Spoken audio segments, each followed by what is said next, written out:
The year is 1967, and Godzilla is on the move to Vietnam. With a war underway, Godzilla is the last thing the country needs. Lieutenant Murakami follows Godzilla to try out some new tech on the monster, but a supersized foe named Anguirus might be the most effective countermeasure.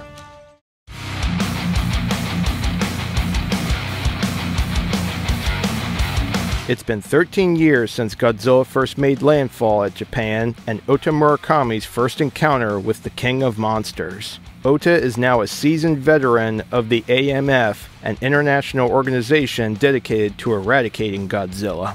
Godzilla has mysteriously swung from his usual territory in the northwestern Pacific and is headed straight towards Indochina, where the Vietnam War is already in full swing. The AMF, blocked from entering the peninsula through North Vietnam, is forced to stop Godzilla north of Saigon. And an AMF's makeshift command post, an American general, Carson, working with the AMF, Carson plans to lead Godzilla into a mined bog where he hopes that Godzilla will be stuck long enough until a flight of B-52 Super Fortress bombers drop their loads of bombs on the monster. Colonel Schooler tries to tell Carson the futility of such an attack, but is ignored by Carson, who is arrogant enough to claim that there isn't a creature that walks this earth that can survive what we're about to unleash on that valley.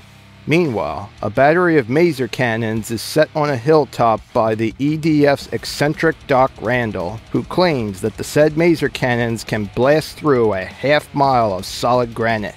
Kentaro is sent with Randall to operate the maser batteries.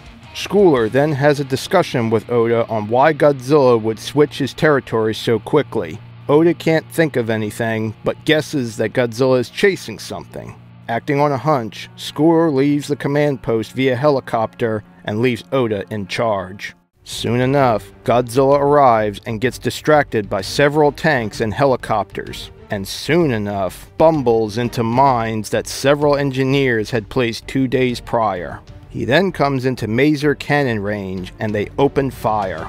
However, the action is soon cut short when Viet Cong soldiers scramble out of a spider hole, and the hilltop where the maser batteries is on turns out to be Anguirus, who is awakening.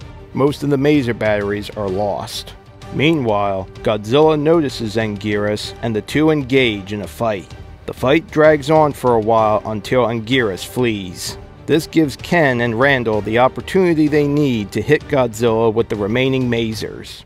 Unfortunately, the bombers that Carson had ordered earlier arrive and drop their payloads, obscuring the view for the masers and ruining the best possible chance for the AMF to defeat Godzilla. Then, as Ota laments over the situation, Godzilla suddenly turns for the sea. Meanwhile, Schooler is revealed to have found the reason of Godzilla's mysterious course change: a psionic transmitter.